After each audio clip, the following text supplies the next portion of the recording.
Halo guys, kembali lagi dengan saya Kali Masada dari Akademi Kripto. Di modul kali ini kita akan membahas mengenai Crypto Self Custody bagian pertama.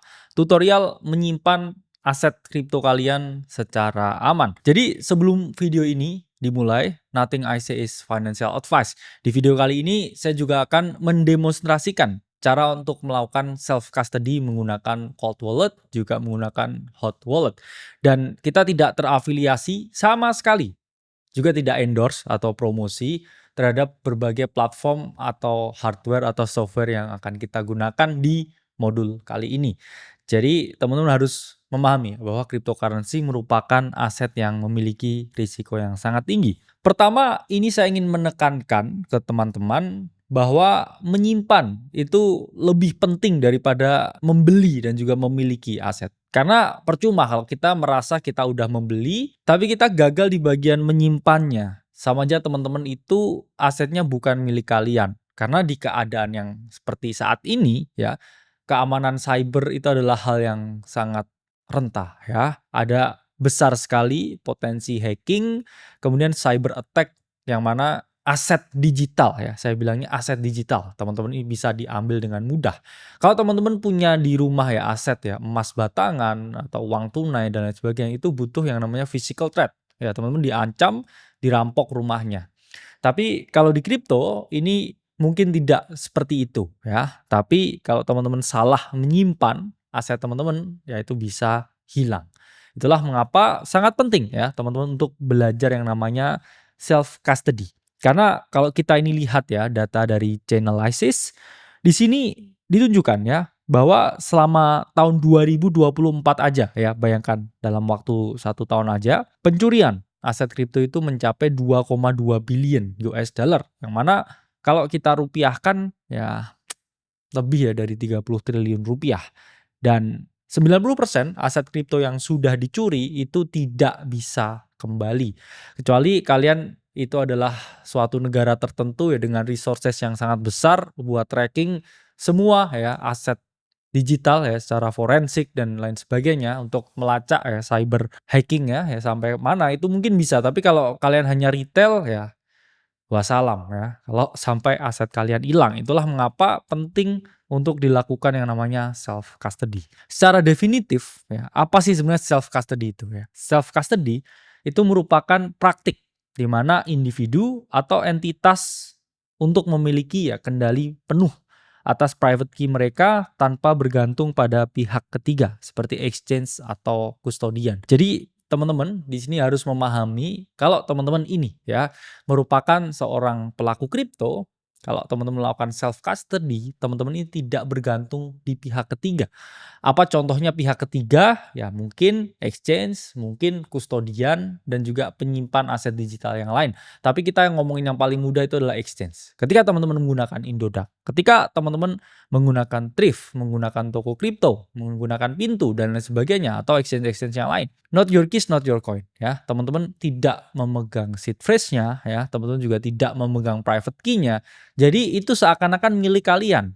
Tapi selama itu tidak ditransfer di dompet kripto kalian pribadi, itu kalian tidak melakukan yang namanya self custody dan kalian menitipkan aset kalian ke orang lain. Amit-amit kalau sampai exchange-nya meledak atau kena serangan hack dan kemudian bangkrut, you will lose your money, you will lose your crypto. Jadi kamu tidak akan memiliki hak kripto itu 100% kalau kamu tidak melakukan yang namanya self custody. Ada beberapa hal mengapa self custody itu penting.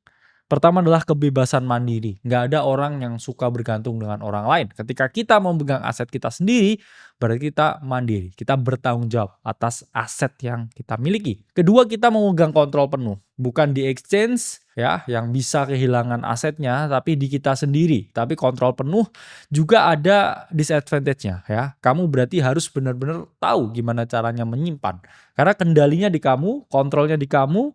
Kalau kamu sampai kenapa-napa ya lupa taruh misalkan seed phrase-nya, kemudian terkompromis sendiri, yaitu kamu juga bisa kehilangan aset yang kamu miliki. Dan ketiga, bebas risiko pihak ketiga. Kita udah tahu banyak sekali exchange itu yang bankrupt ya, dan gak ada exchange yang bertahan dalam jangka waktu yang sangat lama nih ya. Itulah mengapa sangat penting teman-teman untuk melakukan yang namanya self custody. Ini sejarah singkat ya mengenai self custody, di mana awalnya itu adalah era perbankan tradisional ya, di era dari ya tahun 60-an ya sampai 2000-an awal, itu kita mengenal yang namanya perbankan. Kita titip duit kita di bank, kita nggak punya akses. Kemudian di 2008 muncul Bitcoin ya, peer to peer system yang mana di situ memungkinkan kita ini tidak membutuhkan pihak ketiga untuk menyimpan aset kita. Kita sendiri yang menyimpan aset kita.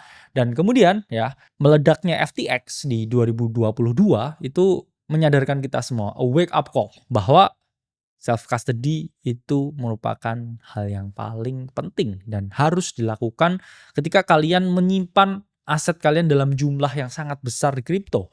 Let's say kalian menyimpan Bitcoin jumlahnya puluhan bahkan ratusan, yang mana itu ingin kalian wariskan ke generasi selanjutnya. Ya nggak mungkin kamu simpen 100% itu di dalam exchange, karena ketika nanti udah anak cucumu ya, itu mungkin exchange-nya udah nggak ada. Terus asetnya kemana? Hilang ya.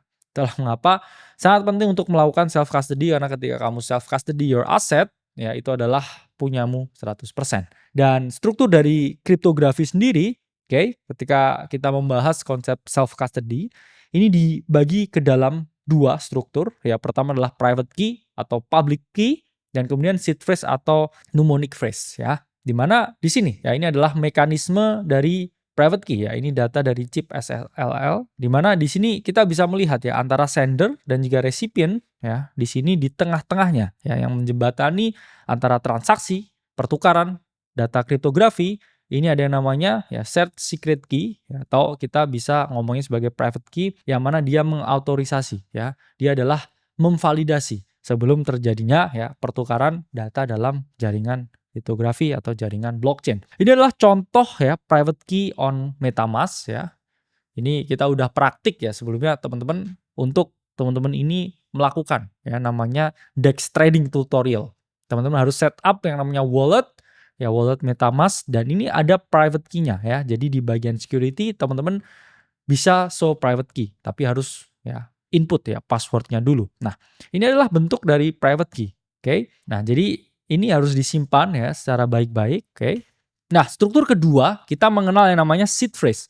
Seed phrase itu terdiri dari 12 sampai 24 kata encrypted ya, atau kata yang terenkripsi. Di mana ini adalah wujudannya ya. Ketika teman-teman set up a new wallet, kita udah belajar sebelumnya, ini harus teman-teman simpen ya. Seed phrase itu entah teman-teman tulis, teman-teman taruh di tempat yang aman, atau teman-teman bisa nih ya dengan cara beli ya seed phrase yang besi ya. Itu takutnya kalau ada kebakaran atau kejadian-kejadian lain yang tidak diinginkan. Tapi para pelaku kriptografi yang sangat ekstrim ini, mereka bahkan tidak menulis sama sekali. Oke, mereka menghafalkannya di kepala. Apakah ada? Ya jawabannya ada. Mereka apalin ini semua di kepalanya ya. Bayangkan betapa ya orang-orang kriptografi itu trust no one. Oke. Yang mana 12 kata atau 24 kata itu masuk ya di dalam BIP 39 word list. Di mana ini data dari Blockplate. Kita bisa melihat ya 12 sampai 24 ya recovery phase itu merupakan ya use of mnemonic phrase, di mana ini adalah grup ya atau sekumpulan kata yang mudah diingat. Oke. Jadi kalau teman-teman mau lihat, oke. Nah, ini kita bisa lihat ya dari GitHub. Ini adalah BIP 39 ya words. Oke. Ini adalah kumpulan ya dari berbagai kata ya. Yang mana ini adalah seed phrase ya. Entah itu terdiri dari 12 kata atau 24 kata, itu dia tidak akan lari ya dari kumpulan kata ini. Oke. Itulah mengapa ya teman-teman ini bisa jadi list. Oke. Jadi kalau teman-teman misalkan set up a new wallet, entah itu dari MetaMask, oke, atau menggunakan cold wallet, teman-teman bisa cek ya di sini. Cek juga angkanya, cek juga kodenya. Karena beberapa alat ya untuk menyimpan seed phrase, oke, yang dalam bentuk besi itu, ini mereka ya menunjukkan kodenya ini instead of the words ya, daripada angkanya. Bukan angkanya tapi kadang cuman kodenya 1 2 2 3 ya. Nanti kalau teman-teman bingung 1 2 2 3 itu kode apa, teman-teman bisa cari di GitHub terus kemudian type in BIP 39 ya. Kemudian di sini type in ya, misalkan kata-katanya itu adalah online. Nah, ini kelihatan ya, online ini kodenya 1240. Oke. Nah, karena ada juga ya teman-teman alat seperti ini ya, di mana untuk ya menyimpan safe seat stainless steel ya, teman-teman bisa tulis nih di sini ya. Katanya juga angkanya ya. Bahkan di sini ya sangat detail sekali ya. Ini aman ya kalau teman-teman mau aman. Tapi kalau mau diapalin ya di pikiran, kalau teman-teman punya ya ingatan yang sangat bagus, itu juga nggak masalah. Tapi selalu simpen ya backupnya in case ya ada sesuatu untuk berjaga-jaga. Nah, ini pun perbedaannya dari public key ya, private key dan juga seed phrase ya. Public key di sini sifatnya ya lebih banyak, oke. Private key ya untuk kodenya lebih sedikit dan juga seed phrase itu 12 sampai 24 kata. Sementara wallet address itu adalah alamat ya wallet kita yang mana kita gunakan ya untuk mengirim aset, oke. Jadi itu ya penjelasan singkat mengenai apa itu self custody, struktur self custody. Selanjutnya di modul kedua kita akan membahas berbagai jenis-jenis wallet yang bisa teman-teman gunakan untuk self custody. Sampai berjumpa di modul selanjutnya.